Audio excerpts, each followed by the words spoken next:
Στο προηγούμενο επεισόδιο πήρα τα βουνά μόνος μου, εγώ και το βαν και ανέβηκα στα Τζουμέρκα. Η κατάσταση ξεκίνησε με προβλήματα όμως. Ενώ βρήκα το ιδανικό μέρος για να παρκάρω και να μείνω, μετά από λίγο το drone έκατσε στην κορυφή από ένα έλατο, γιατί την είδε αστέρι μάλλον. Και εγώ έπρεπε να βρω τρόπο τώρα για να το πάρω πίσω. Μετά από αρκετή περιπέτεια, τέλος καλό, όλα καλά, και τώρα μπορώ να συνεχίσω την εξερεύνησή μου στα Τζουμέρκα.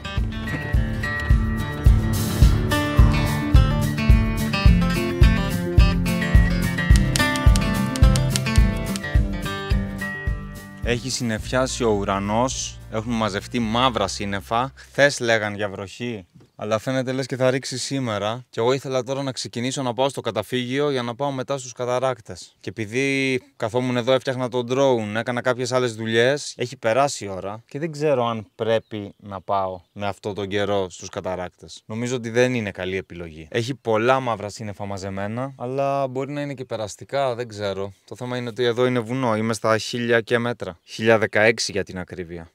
Επειδή όμως θέλω να το επιχειρήσω, λέω να φάω τώρα τα 2 αυγά από τα 4 που έχω κάνει, γιατί έχω πεινάσει, και να ανέβω στο καταφύγιο και θα ρωτήσω τα παιδιά εκεί να μου πούνε αν πιστεύουν ότι είναι καλή επιλογή ή όχι να πάω στους καταράκτες. Έχει και ένα δρόμο εδώ πέρα μπροστά και περνάνε κάποια αυτοκίνητα, αλλά μιλάμε τώρα για ένα αυτοκίνητο ανά 3 ώρες. Έχω βρει πολύ καλό σημείο, αλάτι και πιπέρι. Τρώγοντας τα 2 αυγά όμως μου άνοιξε η όρεξη, οπότε θα φάω και τα άλλα 2 και θα πάρω μαζί μου κανένα φρούτο για εκεί άμα πεινάσω για ενέργεια. Έτσι κι αλλιώς έχει πάει μεσημέρι και μετά άμα πεινάσω θα μαγειρέψω.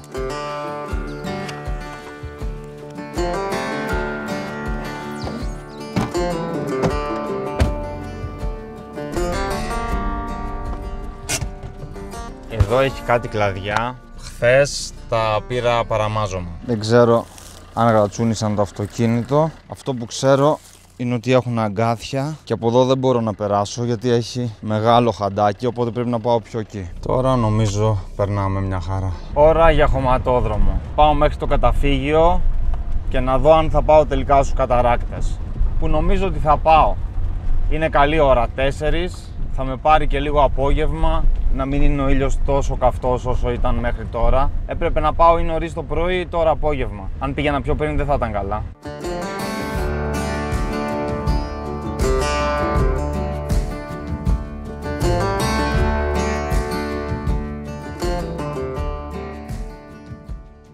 Έχω μέρες να τρέξω και ήδη λαχάνιασα στα πρώτα μέτρα. Μου είπαν ότι είναι κάπου στα 50 λεπτά με 1 ώρα διαδρομή. Και επειδή τώρα είναι μεσημέρι και στο καταφύγιο είχε αρκετή ησυχία, σκέφτηκα καλύτερα να πάω τώρα επί τόπου στους καταράκτες και να γυρίσω μετά για καφέ ή φαγητό στο καταφύγιο.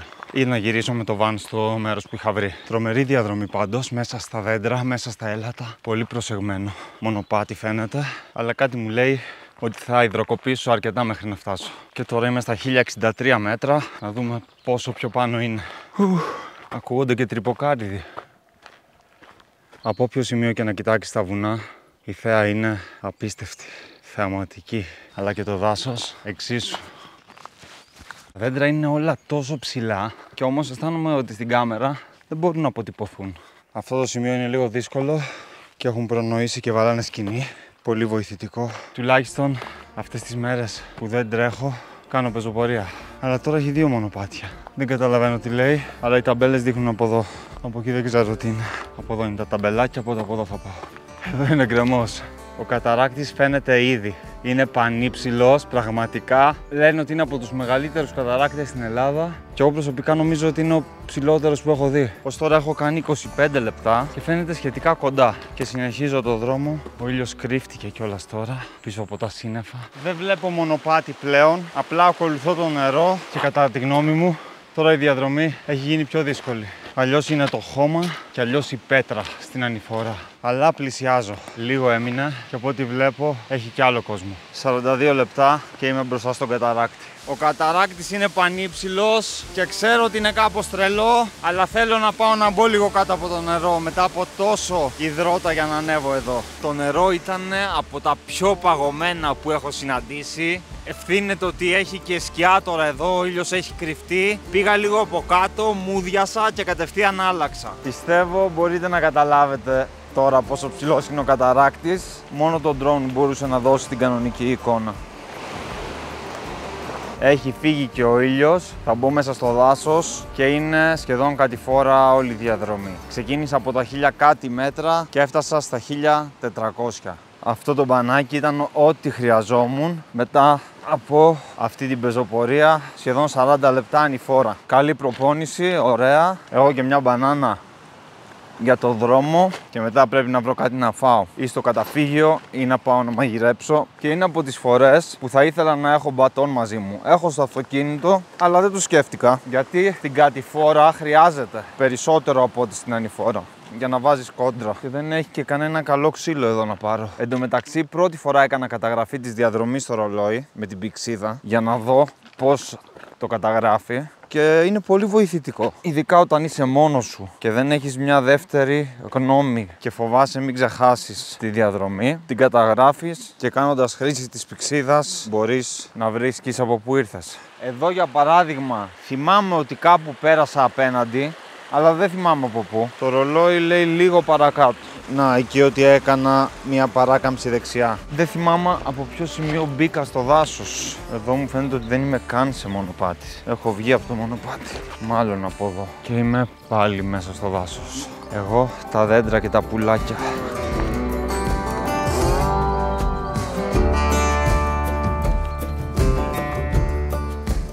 Μετά την πεζοπορία έκατσα και στο καταφύγιο των μελισσουργών, ήπια τον καφέ μου, τα έλεγα με τα παιδιά εκεί και σίγουρα όταν με ξαναβγάλει ο δρόμος προς τα εδώ θα ξαναπάω. Και αν και θα ήθελα να κάτσω περισσότερο, έπρεπε να φύγω γιατί η ώρα περνάει, πέφτει η νύχτα σιγά σιγά και πρέπει να γυρίσω στο μέρος που είναι να μείνω πριν νυχτώσει τελείως για να βλέπω που θα παρκάρω, γιατί είμαι και δίπλα στον γκρεμό εκεί που μένω, και για να μαγειρέψω κάτι, να φάω. Τα αυγά με κράτησαν, είναι η αλήθεια. Δεν πεινάω υπερβολικά πολύ, αλλά είναι καλή ώρα να πάω να μαγειρέψω και κάτι να φάω. Για να δω όμως τι θα κάνω να φάω τώρα. Επιστροφή στο σπίτι, σε ένα από τα καλύτερα μέρη, βασικά με την καλύτερη θέα που έχω μείνει ποτέ. Και είμαι πίσω στο μέρος μου.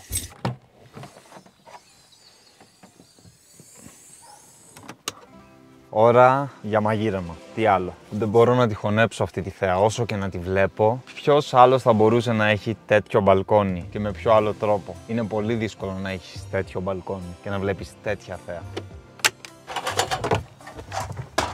Πριν ξεκινήσω το μαγείρεμα όμως, πρέπει να αλλάξω γιατί έχει πέσει ο ήλιος και κατευθείαν άρχισε να βγάζει κρύο. Έχει την ιδανική θερμοκρασία που μου αρέσει.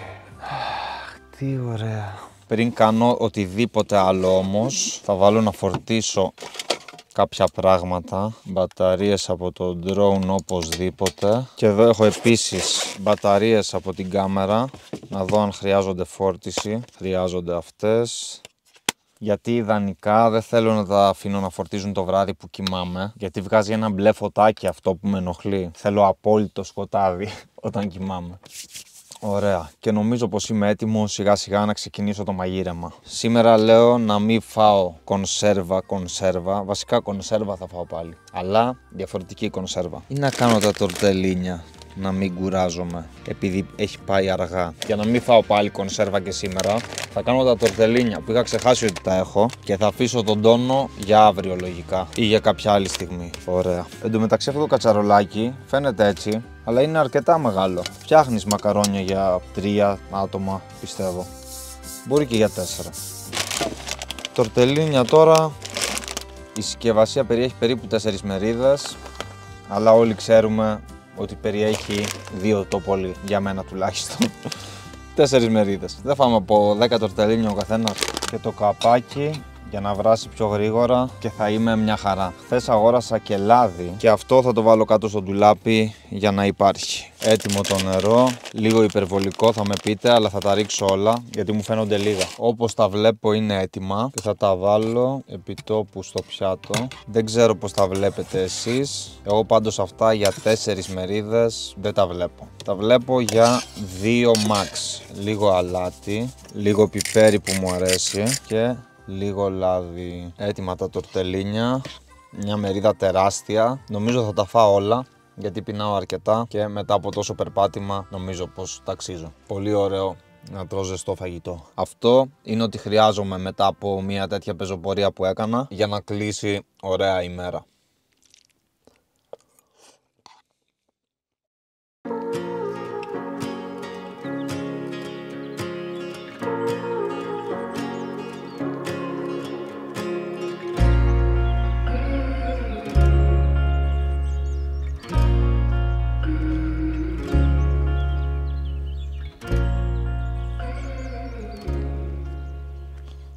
Είναι νωρίς το πρωί και είναι έκτη μέρα που ξυπνάω στο δρόμο και το μυαλό μου έχει ηρεμήσει απολύτως. Βρίσκομαι μέσα στη φύση, ξυπνάω κάθε μέρα με θέα θάλασσα, βουνά, δέντρα, τα πουλάκια να κελαϊδάνε. Σήμερα ξύπνησα στη μεριά των Μελισσουργών, είναι δεύτερη ημέρα που έμεινα εδώ και έχω σκοπό να πάω από την άλλη μεριά στα Τζουμέρκα για να επισκεφτώ κάποια χωριά, ένα μοναστήρι που έχω δει ότι υπάρχει εκεί και είναι πολύ εντυπωσιακό και να οδηγήσω στο τέλος τον πιο ψηλό δρόμο που έχει ασφαλτοστρωθεί στην Ελλάδα. Είναι περίπου 2.000 μέτρα και θέλω να τον οδηγήσω με το βαν πριν φύγω από εδώ. Πρώτα απ' όλα όμως θα κάνω ένα καφέ να απολαύσω σε αυτή τη θέα που παρόμοια δύσκολα να ξαναβρω να μείνω. Πραγματικά έχει ανέβει τόσο πολύ το επίπεδο της θέας εδώ που δεν ξέρω αν μπορώ να ξαναβρω τέτοιο μπαλκόνι. Βρίσκομαι στην άκρη ενός γκρεμού και μπροστά μου έχω δάσος και στο βάθος βουνά χιονισμένα στις κορυφές. Είναι πολύ δύσκολο να βρεις τέτοια θέα. Ο καφές μου είναι έτοιμος, αλλά μέχρι να κρυώσει λίγο και να μπορώ να πιω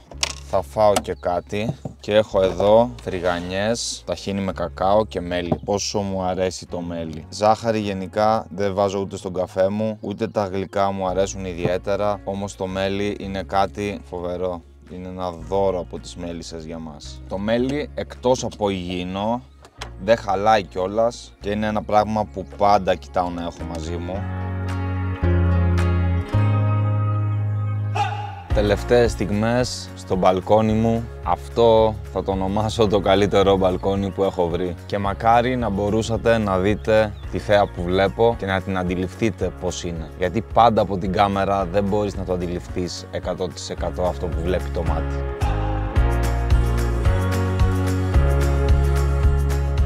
Έχει έρθει η ώρα να φύγω. Μετά από 1,5 μέρα και πάλι στο δρόμο, πάλι οδήγηση. Γέμισα μπαταρίες, ευχαριστήθηκα το μέρος και μπορώ να πω πως αν και δεν το περίμενα, τελικά κατέληξα να μείνω σε ένα από τα καλύτερα μέρη που έχω μείνει ποτέ μου, εδώ στα Τζουμέρκα, ενώ στην αρχή φάνηκε πως δεν θα έβρισκα καν μέρος να μείνω. Τώρα έχω μπροστά μου 1 ώρα οδήγηση μέχρι να φτάσω στο Σιράκο, το οποίο είναι ένα χωριό που έχω ακούσει γι' αυτό από πολλούς ότι αξίζει να πας, και τους Καλαρίτες. Οι δρόμοι εδώ στα Τζουμέρκα θα έλεγα πως είναι λίγο παρατημένοι, δεν είναι και στην καλύτερη κατάσταση. Τώρα οδηγούσα περίπου 50 λεπτά μέσα σε στροφές για να κάνω κάπου στα 25 με 30 χιλιόμετρα, αλλά σε περίπου 10 λεπτά φτάνω στο Σιράκο, που θα είναι η πρώτη μου στάση για σήμερα. Λένε πως είναι γραφικό χωριό και νομίζω, είναι αυτό το μπροστά μου, πανέμορφο χωριό. Τα πράγματα ήταν μεγάλο χωριό, αλλά δεν είδα τέτοια εικόνα από μακριά.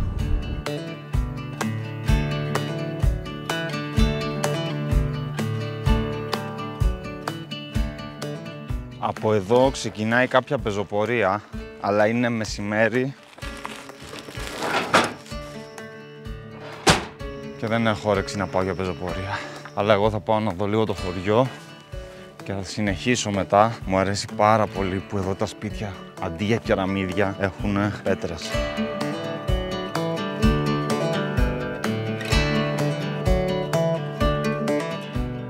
Ωραίο και γραφικό χωριό, όλα πέτρινα τα σπίτια με πέτρινα κεραμίδια και έχει και αρκετά μαγαζάκια αν θέλει κάποιος να φάει. Θα ήθελα να κάτσω να φάω, αλλά λέω να κάτσω κάπου λίγο πιο μετά, γιατί άμα κάτσω τώρα να φάω είναι μεσημέρι και θα χαλαρώσω πολύ.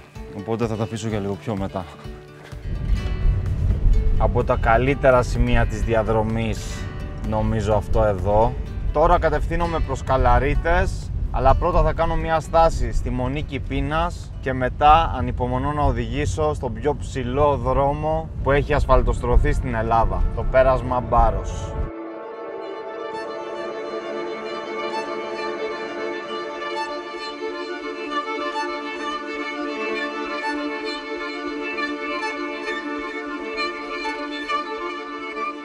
Είναι κάποια μέρη που αν δεν τα δεις με τα ίδια σου τα μάτια, δεν μπορείς να καταλάβεις για το τι πράγμα πρόκειται. Κάπως έτσι είναι και η Ιερά Μονή Κυπίνας που βρίσκεται στα Τζουμέρκα. Ένα μοναστήρι το οποίο είναι χτισμένο πριν 800 και χρόνια με πρωτόγωνα μέσα στα βράχια και στην άκρη του γκρεμού.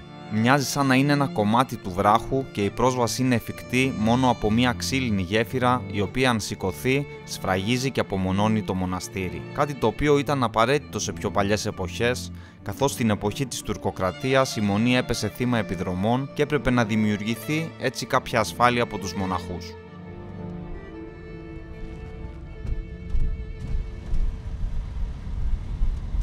Από τα πιο εντυπωσιακά μοναστήρια που έχω δει χτισμένα και συνεχίζω το δρόμο μου όπως πάω προς τους Καλαρίτες αφού ήρθα ως εδώ και μετά θα πάρω το δρόμο για την επιστροφή. Εν τω μεταξύ στη Δερένια γέφυρα και από κάτω είναι πραγματικά χάος, πανύψηλα.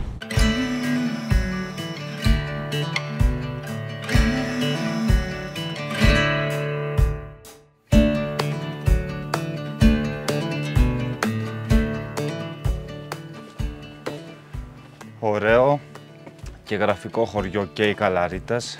Μοιάζουν με το Σιράκο. Έχει κάποια μαγαζάκια αν θες να πιεις καφέ ή να φας και έχει και πολύ ωραία θέα. Αυτή τη στιγμή πάντως έχει απόλυτη ησυχία. Ούτε στα μαγαζιά έχει κόσμο, ούτε στα σπίτια. Είναι κάπως ερημικά θα έλεγα. Από τα 1000 μέτρα πάω στα 1900 για να οδηγήσω το πέρασμα Μπάρος, που είναι ο πιο ψηλός ασφαλτοστρωμένος δρόμος της χώρας. Θέλω να τη ζήσω αυτή την εμπειρία, θέλω να δω πώς είναι να οδηγάς τόσο ψηλά, γιατί μου είπαν ότι είναι σαν να οδηγάς στα σύννεφα. Ρε, αφήστε με να περάσω. Μπορεί αυτή η διαδρομή να μην έχει δέντρα, όμως πραγματικά το τοπίο σου κόβει την ανάσα. Είμαι στα 1840 μέτρα και ανεβαίνω ακόμα. Ανηφορικός είναι ο δρόμος. Πλέον έχω φτάσει αρκετά κοντά στις κορυφές με τα χιόνια που πριν τις είχα για θέα από εκεί που έμενα και γενικά σε όλες τις διαδρομές μου στα Τζουμέρκα. Έχω φτάσει στο πιο ψηλό σημείο του δρόμου, 1905 μέτρα.